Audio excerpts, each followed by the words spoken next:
오늘은 이제 새해 들어서 무슨 말씀을 드릴까 생각하다가 아주 자주 듣고 익숙한 말씀이지만 대단히 중요한 말씀, 온전케 하시는 예수를 깊이 생각하라, 이 말씀을 좀 드리려고 합니다. 물론 저 예수님 실제 예수님하고는 얼굴이 다를 것입니다. 실제 예수님하고 똑같은 예수님 사진은 지구상에 존재하지 않아요. 근데 제가 본 여러 예수님 사진 중에 저 사진이 가장 감동적이에요, 얼굴이. 히브리 12장 2절에 보면 믿음의 주여 또 온전케 하시는 이인 예수를 바라보자, 이런 말씀이 있고요. 히브리 3장 1절에는 그러므로 함께 하늘의 부르심을 입은 거룩한 형제들아, 우리의 믿는 도리의 사도시며 대제사장이신 예수를 깊이 생각하라, 이런 말씀이 있습니다.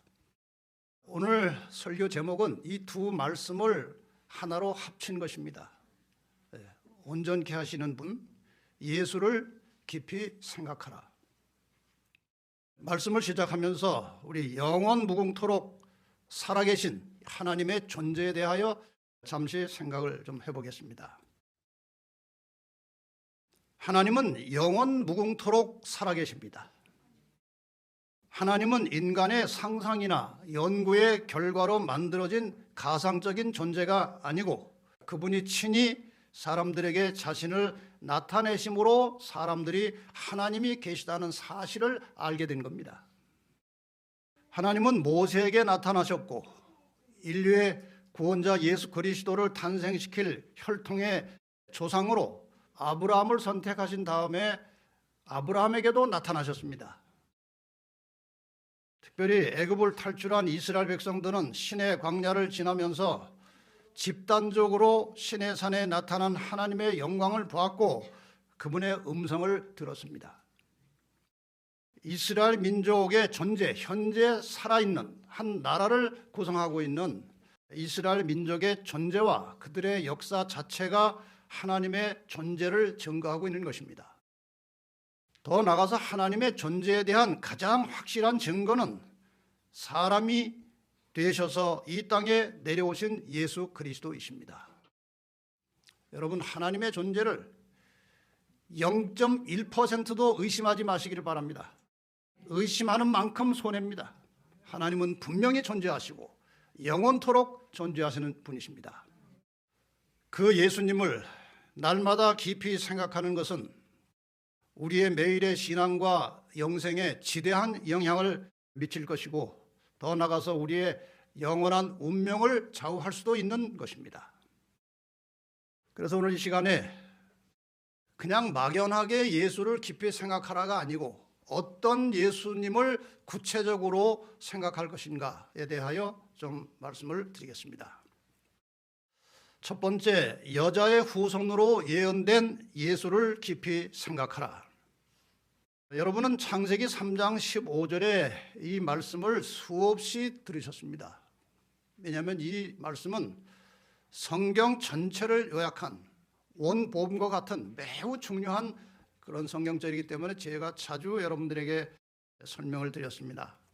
내가 너로 여자와 원수가 되게 하고 너의 후손도 여자의 후손과 원수가 되게 하리니 여자의 후손은 내 머리를 상하게 할 것이요 너는 그의 발꿈치를 상하게 할 것이니라.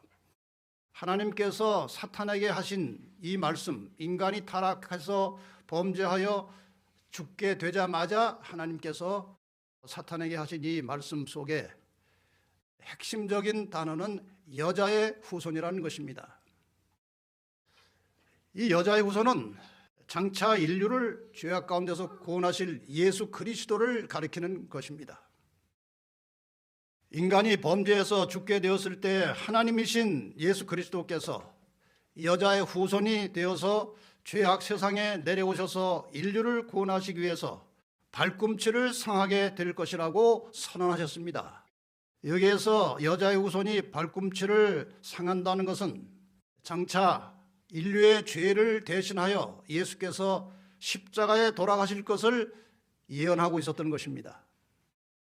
사람을 너무나도 사랑하셔서 우리를 구원하시기 위하여 목숨을 버리시기로 결정하신 예수 그리스도를 깊이 생각하면서 사시기를 바랍니다. 그분이 우리의 생명의 근원이시고 우리 모든 신앙의 중심이십니다. 여자의 우선 예수 그리스도를 날마다 생각하고 사시기를 바랍니다. 두 번째, 인간이 되셔서 세상에 오신 예수를 깊이 생각하라.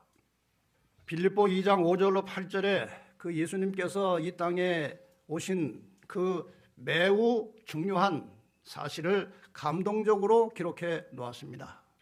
너희 안에 이 마음을 품으라. 곧 그리스도 예수의 마음이니 그는 근본 하나님의 본체시나 그는 원래 하나님이셨으나 하나님과 동등됨을 취할 것으로 여기지 아니하시고 오히려 자기를 비워 종의 형체를 가져 사람들과 같이 되었고 사람의 모양으로 나타나셨음에 자기를 낮추시고 죽기까지 복종하셨으니 곧 십자가에 죽으심이라.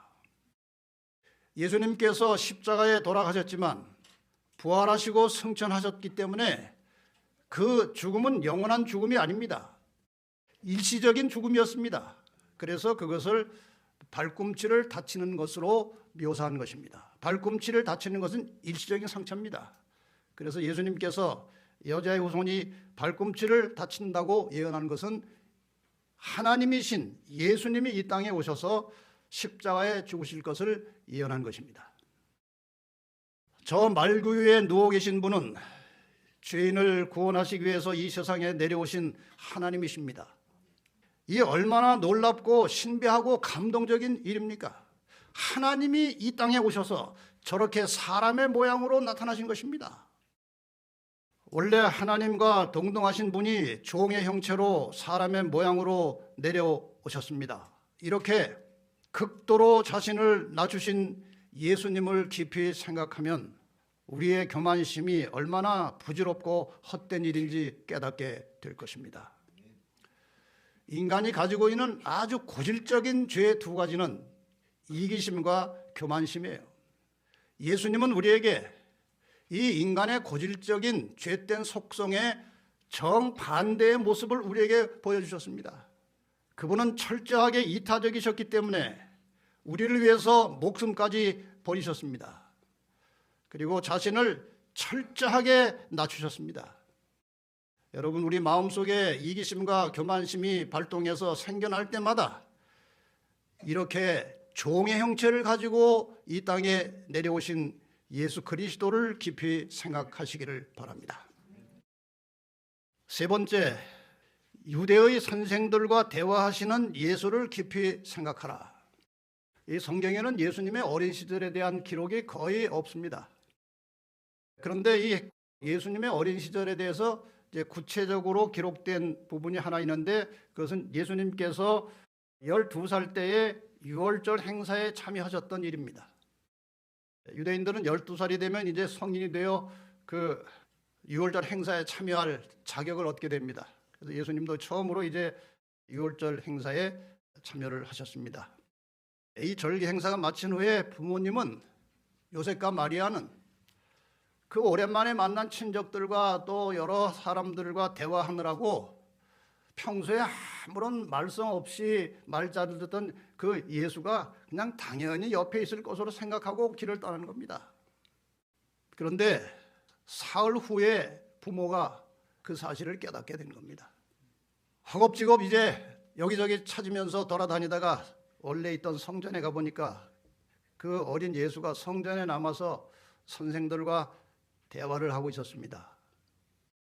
누가복음 2장 46절과 47절에 사흘 후에 성전에서 만난즉 그가 선생들 중에 앉으사 저희에게 듣기도 하시며 묻기도 하시니 듣는 자가 다 그 지혜와 대답을 기이 여기더라. 12살짜리가 선생들하고 대화를 하는데 그 선생들이 참 놀라는 것입니다. 예수님은 존재 자체가 말씀이셨고 어린 시절부터 말씀을 깊이 연구하면서 하나님의 뜻을 깨닫고 그 말씀에 순종하면서 살던 분이었습니다. 비록 12살의 어린 나이였지만 이스라엘 선생들과 대화를 하면서 지식적인 면에서나 인격적인 면에서나 영적인 면에서 그들에게 깊은 깨달음과 감동을 주었던 예수를 깊이 생각하면서 우리도 말씀을 깊이 연구하면서 살아가시기를 바랍니다. 그 말씀을 깊이 연구하는 것이 곧 예수를 아는 것이고 예수를 배우는 것입니다. 이 문제는 나중에 결론적으로 좀 더 말씀을 드리겠습니다. 네 번째, 우리의 모본으로 침례받으시는 예수를 깊이 생각하라. 마태복음 3장 16절에 예수님께서 침례를 받으시고 물에서 올라오실 때에 하늘이 열리고 성령이 비둘기처럼 임하셨다고 기록하고 있습니다. 누가복음 3장 22절에도 성령이 형체로 비둘기같이 그의 위에 강림하시더니 하늘로서 소리가 나기를 너는 내 사랑하는 아들이라 내가 너를 기뻐하노라 하시니라. 예수님은 여자의 몸에서 생명이 시작될 때부터 이미 성령으로 잉태돼서 태어난 분이기 때문에 죄인처럼 물과 성령으로 다시 태어날 필요가 없는 분이십니다.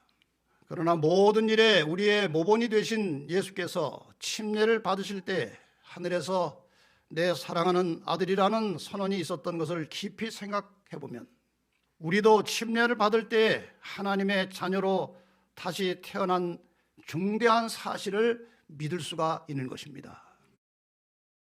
예수님이 침례 받으실 때 하늘에서 이는 내 사랑하는 아들이라고 말씀하셨으면 오늘도 우리가 침례를 받을 때 하늘에서 우리를 향해서 내 사랑하는 아들이요 딸이라고 선언하실 것입니다.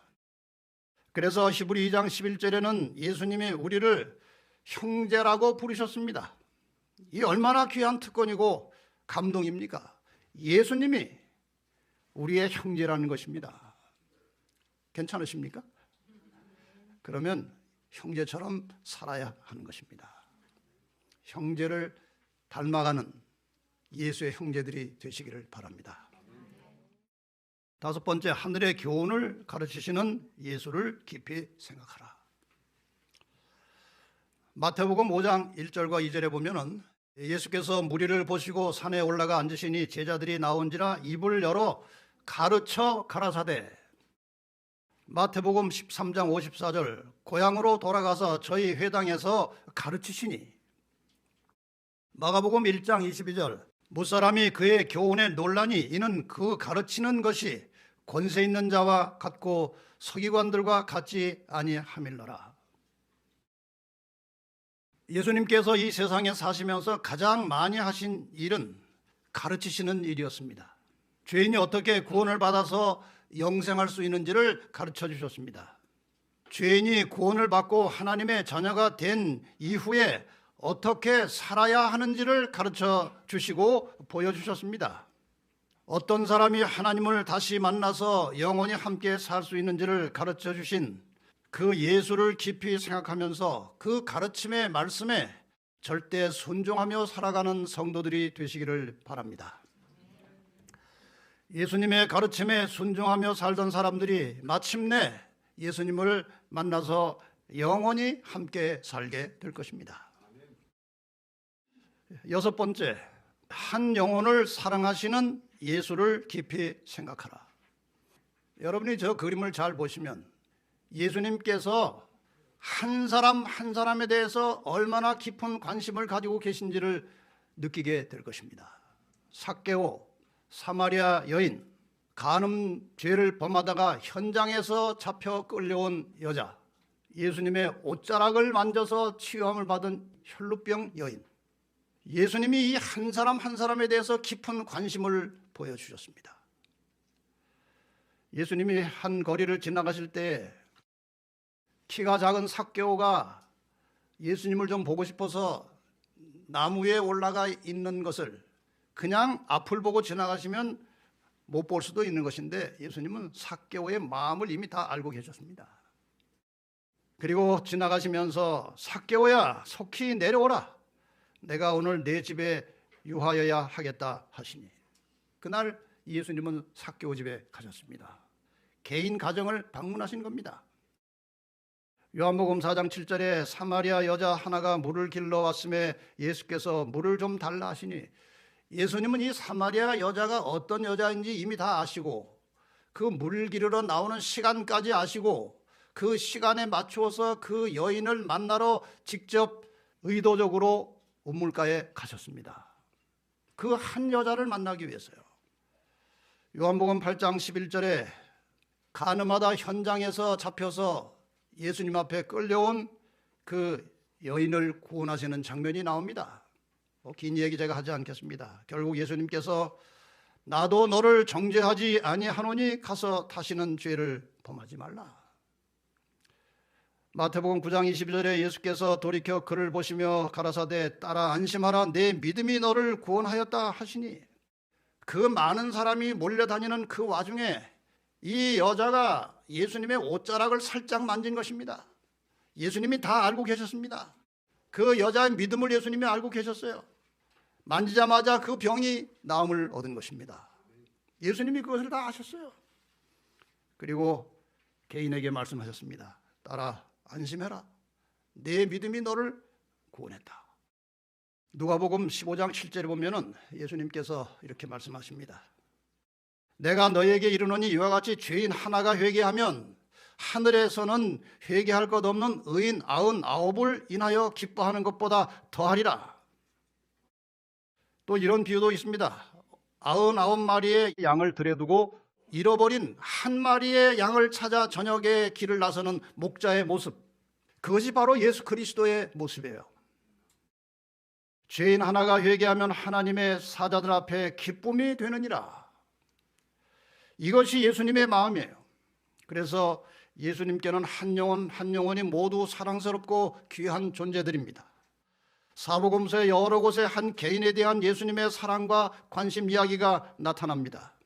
한 영혼을 귀하게 보시는 예수님을 깊이 생각하면 그분이 지금 나에 대해서도 깊은 관심을 가지고 사랑하신다는 것을 알 수 있을 것입니다. 여러분 개인 하나하나 모든 분이 각자 예수님 앞에 귀한 존재들이심을 기억하시고 항상 용기를 가지고 기쁨으로 이 세상을 살아가시기를 바랍니다. 예수님께서 여러분 개인적으로 다 알고 계십니다. 그래서 여러분이 기도할 때 예수님이 나를 다 아시는 것처럼 생각하고 기도하시기를 바랍니다. 여러분이 여러분의 개인 사정을 일일이 다 얘기 안 해도 다 아십니다. 어떤 사람들은 기도할 때 그 자기 설명을 너무나 많이 해요. 하나님께.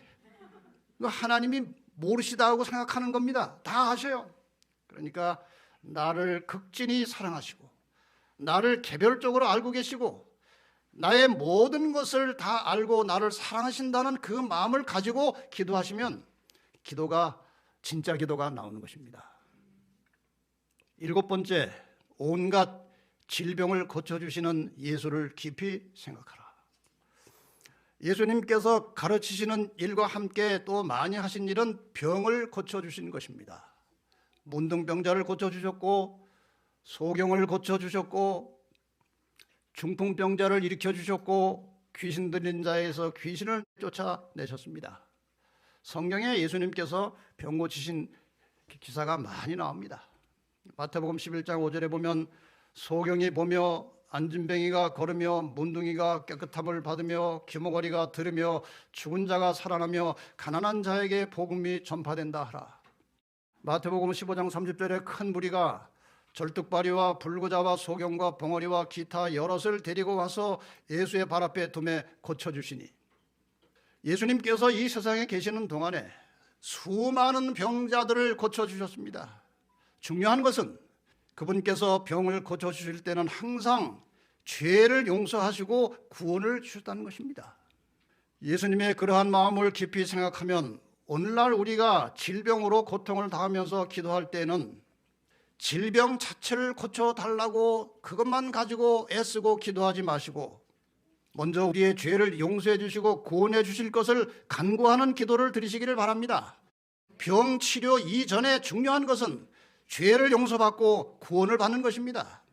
예수님께서 이 땅에 계시는 동안에 모든 질병의 치료는 언제나 죄 용서와 구원을 같이 병행한 것이었습니다. 8번째, 죽은 자를 살리시는 예수를 깊이 생각하라. 저 그림을 보면 여러분이 어떤 사건인지 다 아시죠? 어린 소녀를 살리신 예수님, 죽은 나사로를 살리신 예수님, 한 과부의 아들 청년을 살리신 예수님. 마태복음 5장 41절에 이 이야기들이 나옵니다. 그 아이의 손을 잡고 가라사대 달리다고 하시니 번역하면 곧 소녀야 내가 내게 말하노니 일어나라 하심이라. 누가복음 7장 14절 가까이 오사 그 관에 손을 대시니 맨 자들이 서는지라. 예수께서 가라사대 청년아 내가 내게 말하노니 일어나라 하심에 일어났습니다. 요한복음 11장 43절 44절 큰 소리로 나사로야 나오라 부르시니 죽은 자가 수족을 배로 동인 채로 나오는데 그 얼굴은 수건에 쌓였더라. 예수님께서 살려내신 이 세 사람을 가만히 생각해 보면 참 신기하게도 연령층이 각각입니다. 어린아이, 청년, 장년, 이 죽은 세 사람을 살려주셨습니다. 물론 그것은 일시적인 부활이었지만 사람이 죽어도 다시 살 수 있다는 희망을 주신 것입니다. 여러분, 사람이 죽으면요 그냥 모든 것이 끝나버립니다. 근데 그것이 좀 억울한지, 모든 것이 끝나는 것이 좀 억울한지 사람들이 엉뚱한 이론을 만들어낸 것이 죽었지만 혼은 안 죽었다, 그런 헬라의 기괴한 철학 사상을 끌어들여서 그걸 교리로 만들어서 오늘날 대부분의 사람들이 그렇게 믿고 있는데 천만의 말씀이에요. 죽으면 모든 것이 끝나는 것입니다. 그런데 예수님께서 죽은 자들을 다시 살리심으로 죽어도 살 수 있다는 희망을 주신 것입니다. 죽은 자를 살리실 때 일어나라 나오라고 하신 것은 죽음은 잠이라는 것을 가르쳐 주신 것입니다. 예수님의 모든 삶을 통해서 죽은 자를 살려주시는 예수님을 깊이 생각하면 우리는 죽음을 두려워할 이유가 없는 것입니다. 여러분, 주변에서 많은 사람들이 죽습니다. 가족이 죽기도 합니다. 하나님을 믿는 자들에게는 그 모든 죽음이 잠이라고 하는 것입니다. 잠들어 있는 것입니다. 그것은 예수님께서 일어나라고 말씀하시는 순간에 일어난다는 겁니다. 여러분, 더 나아가서 우리가 죽음을 두려워하지 않는다면 우리가 이 세상에서 두려워할 것이 아무것도 없습니다. 그렇지 않습니까? 사람이 제일 두려워하는 것이 죽음이에요. 근데 죽음을 두려워하지 않으면 세상에 겁날 것이 아무것도 없는 것입니다. 여러분, 죽은 자를 살려주시는 예수를 깊이 생각하시면서 나도 주 안에서 잠들어도 다시 일어날 수 있다고 하는 소망을 가지시고 죽음을 두려워하지 마시고 늘 평안한 마음으로 세상을 사시기를 바랍니다. 9번째, 가룟 유다의 발을 씻기시는 예수를 깊이 생각하라. 저 사진을 잘 보니까 예수님께서 발 씻겨주시는 저 제자가 저 인상을 보니까 가룟 유다 같아요. 여러분도 그렇게 생각하시죠? 그래서 제가 제자들의 발을 씻겨주시는 게 아니고 가룟 유다의 발을 씻겨주시는 예수를 깊이 생각하라, 이렇게 제목을 붙였습니다. 요한복음 13장 4절 5절, 예수님께서 이제 내일이면 십자가에 돌아가시는 날입니다. 그날 밤에 저녁 잡수시던 자리에서 일어나 겉옷을 벗고 수건을 가져다가 허리에 두르시고 이에 대야에 물을 담아 제자들의 발을 씻기시고 그 두르신 수건으로 씻기기를 시작하여, 이렇게 해서 예수님께서 이제 제자들의 발 씻기는 장면이 나옵니다. 발을 씻기는 것은 그 당시 종들이 하는 일이었습니다. 종의 형체를 가지고 오신 예수님께서 제자들의 발을 씻겨 주셨습니다. 잠시 후에 자신을 팔아 넘길 제자 가룟 유다의 발도 씻겨 주시는 예수님의 모습을 깊이 생각하면 오늘날 우리가 사람을 어떻게 대하며 살아야 할지를 깊이 깨닫게 된 것입니다. 용서하지 못할 사람, 사랑하지 못할 사람이 없어야 진정한 그리스도의 형제들입니다. 여러분, 예수님께서 3년 반 동안 가룟 유다에 대해서 무한한 인내를 가지고 참으셨습니다. 그가 장차 어떤 일을 할 건지 다 아셨고 그 중간중간에 제자들과 늘 다투면서 분란을 일으키면서 자리 다툼하는 그 불씨가 가룟 유다에게서 시작되는 것을 예수님이 다 아셨어요. 그러나 예수님은 무한한 인내심을 가지고 가룟 유다를 참아주셨습니다. 여러분, 우리 주변에 이렇게 어려운 사람들이 종종 있죠. 참으시기를 바랍니다. 이해하시기를 바랍니다. 그것이 그리스도의 정신이에요. 10번째, 십자가에서 피 흘려 돌아가신 예수를 깊이 생각하라. 예수님의 십자가 사건은 이 지구상에서 일어난 모든 사건 중에 가장 중심적인 중대한 사건이었습니다. 누가복음 23장 46절에 예수님의 죽음에 대해서 간단한 글이 나옵니다. 예수께서 큰 소리로 불러 가라사대 아버지여 내 영혼을 아버지 손에 부탁하나이다 하고 이 말씀을 하신 후 운명하시다. 이 예수님의 죽음에 대해서 제가 이런저런 좀 문장을 쓰다가 도무지 그 문장이 별로 제 마음에 닿지를 않고 능력의 한계를 느꼈어요.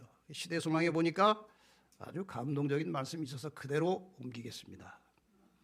흠 없는 하나님의 아들이 십자가에 달리셨으며 그분의 살은 채찍에 맞아 찢어졌고 그처럼 자주 축복하시기 위하여 펴시던 그분의 손은 나무 막대기에 못 박히셨다.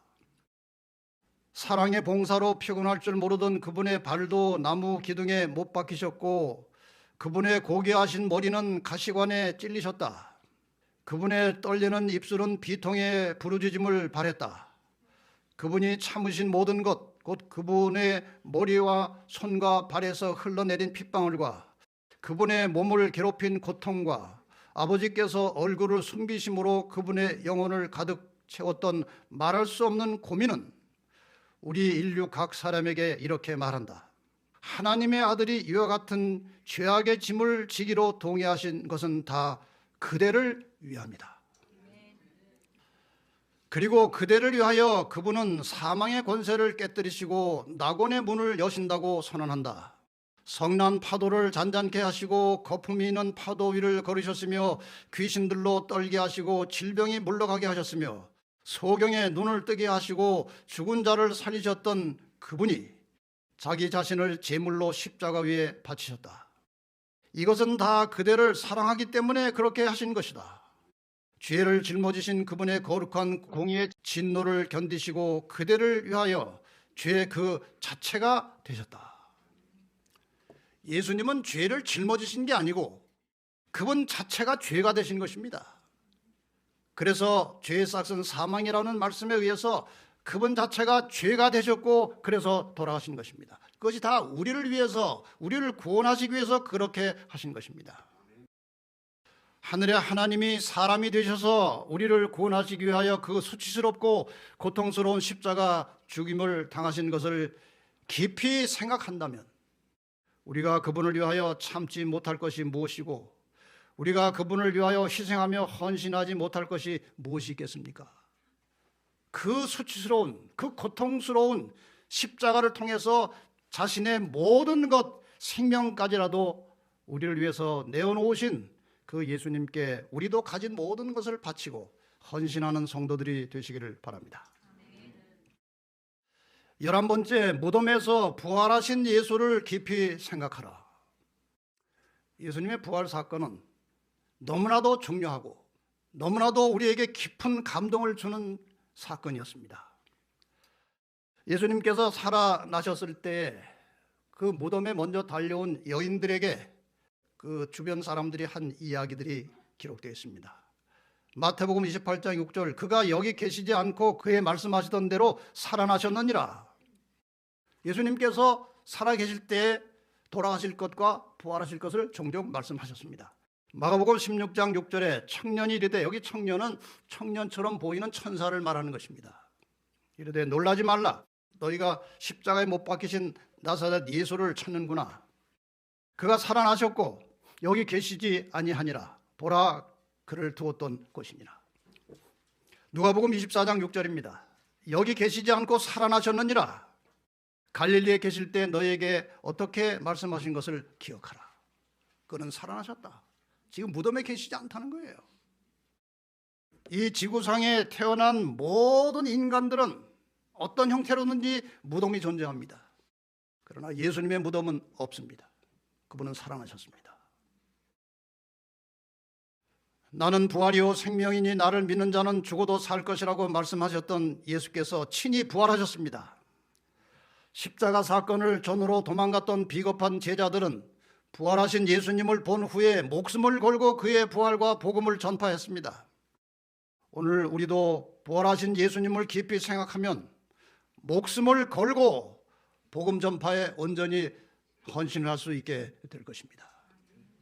12번째, 아버지의 집으로 올라가시는 예수를 깊이 생각하라. 예수님께서 부활하신 후에 40일 동안 여기저기 다니면서 사람들을 만나고 자신의 부활하신 모습을 보여주고 제자들에게 용기를 주고 희망을 주었습니다. 그러다 이제 40일 후에 하늘에 올라가시는 장면이 사도행전 1장 8절로 11절에 아주 상세하게 나옵니다. 오직 성령이 너희에게 임하시면 너희가 권능을 받고 예루살렘과 온 유대와 사마리아와 땅끝까지 이르러 내 증인이 되리라 하시니라. 이 말씀을 마치고, 그러니까 이 말씀이 예수님께서 지상에서 하셨던 모든 말씀의 마지막 말씀이 이것입니다. 내 증인이 되리라. 너희는 나의 증인이 되라는 것입니다. 우리가 정말 진정으로 그리스도를 믿고 있다면 우리가 사는 각 처에서 예수 그리스도의 증인이 되시기를 바랍니다. 이 말씀을 마치시고 저희 보는 데서 올려가시니 구름이 저를 가려 보이지 않게 하더라. 올라가실 때 제자들이 자세히 하늘을 쳐다보고 있는데 흰옷 입은 두 사람이 저희 곁에 서서 가로되 갈릴리 사람들아 어찌하여 서서 하늘을 쳐다보느냐. 너희 가운데서 하늘로 올려오신 이 예수는 하늘로 가심을 본 그대로 오시리라 하였느니라. 예수님이 원래 계시던 곳은 하늘이었습니다. 예수님은 그 하늘을 아버지의 집이라고 하셨습니다. 내 아버지 집에 거할 곳이 많도다. 부활하신 예수님은 우리를 데리러 다시 올 것이라고 약속하시고 많은 사람들이 보는 가운데 아버지가 계신 곳으로 올라가셨습니다. 예수님 몰래 그냥 은밀하게 가버리신 게 아니고 여러 사람들이 예수님의 죽음과 부활과 승천을 증거하도록 많은 사람들이 보는 가운데서 올라가셨습니다. 믿으십니까? 안 믿으면 이상하죠. 어떻게 이런 사실을 안 믿을 수 있습니까? 재림을 약속하고 승천하신 예수님을 깊이 생각하면 세상 근심 걱정은 사라지고 감동적인 희망을 보게 되는 것입니다. 올라가신 그분이 다시 오실 것입니다. 13번째, 하늘 성소에서 중보하시는 예수를 깊이 생각하라. 예수님께서 승천하셔서 어디로 가셨습니까? 히브리 9장 12절과 24절을 연결해서 보겠습니다. 염소와 송아지의 피로 아니하고 오직 자기 피로 영원한 속죄를 이루사 단번에 성소에 들어가셨느니라. 이 성소는 분명히 하늘 성소를 말하는 것입니다. 많은 사람들이 무슨 하늘에 성소가 있느냐 하는데 여기 아주 명확하게 예수님께서 속죄를 이루시고 승천하셔서 성소에 들어가셨다고 말씀하셨고 이 성소는 하늘 성소를 말하는 것입니다. 그리스도께서는 오직 참 하늘에 들어가사 이제 우리를 위하여 하나님 앞에 나타나시고 무슨 일을 하십니까? 거기서 히브리 12장 2절에 보면은 저는 그 앞에 있는 즐거움을 위하여 십자가를 참으사 부끄러움을 개의치 아니하시더니 하나님 보좌 우편에 앉으셨느니라. 로마서 8장 34절은 보좌 우편에서 무엇을 하시는지가 기록되어 있어요. 누가 정죄하리요? 죽으실 뿐 아니라 다시 살아나시는 그리스도 예수시니 그는 하나님 우편에 계신 자요 우리를 위하여 간구하시는 자시니라. 지금 예수님은 하늘 성소에 들어가셔서 하나님 보좌 우편에 앉으셔서 우리를 위하여 간구하시는 중보하시는 일을 하고 계신다는 것입니다. 승천하신 예수님은 하늘 성소에 들어가셨고 하나님 보좌 우편에 앉으셔서 우리의 구원을 위하여 중보하십니다. 여기 교회 증언 2권에 보면은 구체적으로 이런 표현이 나와 있어요. 우리의 중보자는 아버지 아끼소서 그들을 아끼소서 나는 그들을 나의 피로 샀습니다 하고 부르짖으신다. 그러면서 상천한 손을 들어 올리신다. 하늘에서는 지금 이 지구상에 사는 모든 인간들이 한 사람 한 사람의 구원이 결정되는 그런 심판이 진행되고 있는 것입니다. 우리가 심판하면 아주 그 부정적인 생각, 무서운 생각을 갖는데 이 심판은요 사람을 구원하기에 적합한지를 가려서 구원하시려고 하는 심판이에요. 여러분, 심판이 꼭 잘못된 자를 징계하는 게 심판이 아니에요. 죄인으로 끌려왔으면 이게 정말 죄인인지 죄가 없는지를 가려내는 것이 심판이에요. 지금 하늘에서 진행되는 이 심판의 핵심이 무엇이냐? 사탄이 우리를 고소하는 것입니다. 어떻게 이런 사람이 구원을 받을 수 있습니까? 이 사람이 뭘 해서 구원을 받습니까? 하고 사탄이 고소할 때 예수님께서 중보하십니다. 이러이러해서 구원받을 수 있다는 것입니다. 그래서 하늘에서 지금 진행되는 심판은 어떻게 해서라도 우리를 멸망하려고 가려내는 심판이 아니고 구원받은 자들을 옹호하고 보호하고 그들을 변호해서 우리를 구원하시기 위한 심판이 진행되고 있는 것이고, 예수님은 변호사로 우리를 위해서 중보하고 계시는 것입니다. 여러분, 이렇게 이 땅에 오셔서 우리를 위해서 십자가에 돌아가시고 또 하늘에 가셔서 우리를 위해서 중보하시는 그 예수님을 깊이 생각하시기를 바랍니다. 예수님께서 이 땅에 사람으로 오신 이후에 그분의 존재와 모든 삶은 오직 사람을 구원하시기 위해서 일하는 것입니다. 우리의 구원을 위해서 끊임없이 수고하고 애쓰시는 분이 하나님이신 예수 그리스도라면 얼마나 든든한 것입니까? 우리의 구원을 위해 중보하시는 예수님을 깊이 생각하면 다시 한번 우리는 구원의 확신과 함께 우리 마음에 기쁨이 충만하게 될 것입니다. 14번째, 우리를 데리러 다시 오시는 예수를 깊이 생각하라. 예수님의 재림에 관련된 성경절은 신약에만 300번 이상 나옵니다. 그런데 너무나도 이상한 것은 이 예수 그리스도의 재림에 대한 설교가 오늘날 대부분의 기독교에서 나오지 않는다는 것입니다. 신약 성경의 핵심과 초점은 예수님의 재림이에요. 그런데 이상하게도 놀랍게도 오늘날 대부분의 교회들이 예수님의 재림에 대해서 설교하지 않습니다. 이상하지 않습니까? 제가 이제 방송을 듣고 이제 저에게 상담을 위해서 전화 오시는 분들 이구동성으로 거의 하시는 말씀이, 저희가 지금 이 교회 저 교회 다닌 지 30년 40년이 되는데 재림 설교는 한 번도 못 들었다는 거예요. 그런 사람이 한두 사람이 아니에요. 그러나 신약 성경의 메시지의 결론은 예수님이 다시 오시는 것입니다. 계시록 22장 20절 마지막 부분에, 성경 마지막 부분에 이것들을 요한계시록을 증거하신 이가 가라사대 내가 진실로 속히 오리라 하시거늘 아멘 주 예수여 오시옵소서. 이것이 성경의 결론입니다. 성경에 기록된 수많은 예언과 사건들 중에 가장 크고 중요한 사건은 예수님이 그분의 백성들을 데리러 다시 오시는 재림입니다. 그것이 인류 역사의 마지막 희망입니다.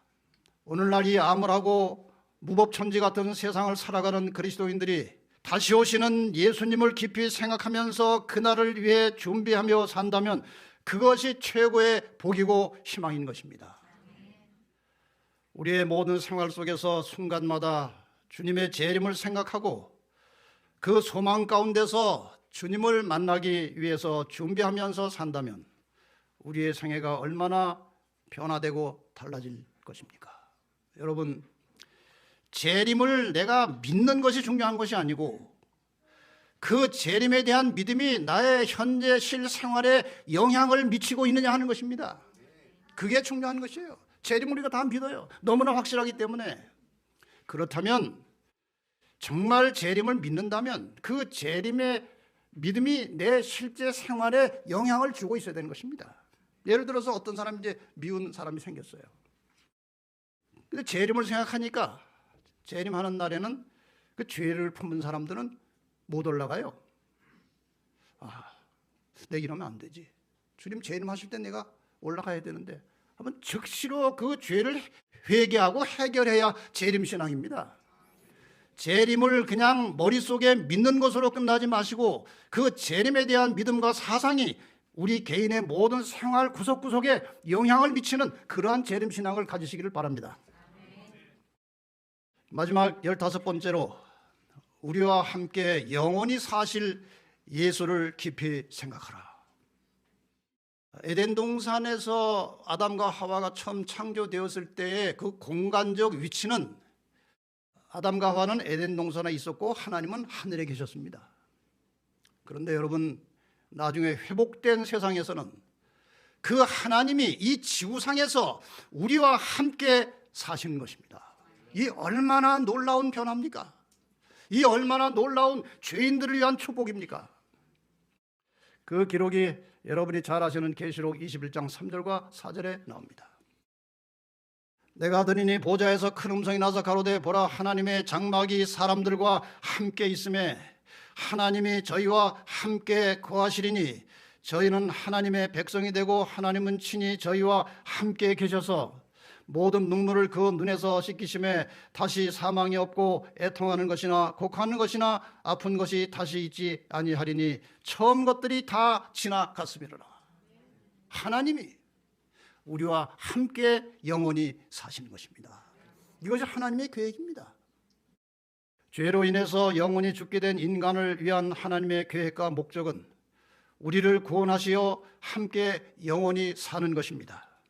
그 목적을 위해서 독생자 예수님을 십자가 죽음의 희생 제물로 내어주셨고 지금도 진행되고 있는 이 선악의 싸움터에서 우리를 지키시고 인도하고 계십니다. 우리와 함께 영원히 살기를 원하시는 예수님을 깊이 생각해 보면 이 얼마나 감격적이고 감사한 일입니까? 교정은 5권 744페이지입니다. 예수님을 바라보고 그분의 공로에 의지함으로 우리는 성령 안에서 빛과 평안과 기쁨의 축복을 갖게 된다. 그래서 여러분, 우리의 생활 속에서 좀 더 예수님을 깊이 생각하고 그분을 바라보는 믿음을 가지시기를 바랍니다. 그러면 성령 안에서 빛과 평안과 기쁨의 축복을 얻게 될 것입니다. 형제 자매들이여, 우리는 바라봄으로써 변화하게 된다. 하나님과 우리 구주의 사랑을 깊이 생각함으로, 하나님의 성품의 완전함을 명상함으로, 믿음으로 그리스도의 의의를 우리의 것으로 주장함으로 우리는 그리스도와 동일한 형상으로 변화되어야 한다. 예수님을 생각하고 바라본다는 것이 무엇입니까? 결론은 이것입니다.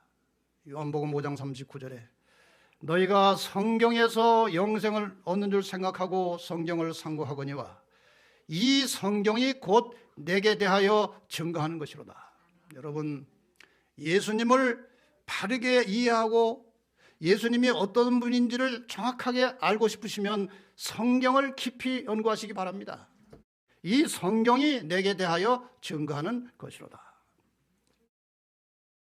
결론을 말씀드리겠습니다. 예수를 깊이 생각한다는 것은 말씀을 깊이 연구하고 묵상하면서 예수님이 어떤 분임을 올바로 깨닫는 것이다.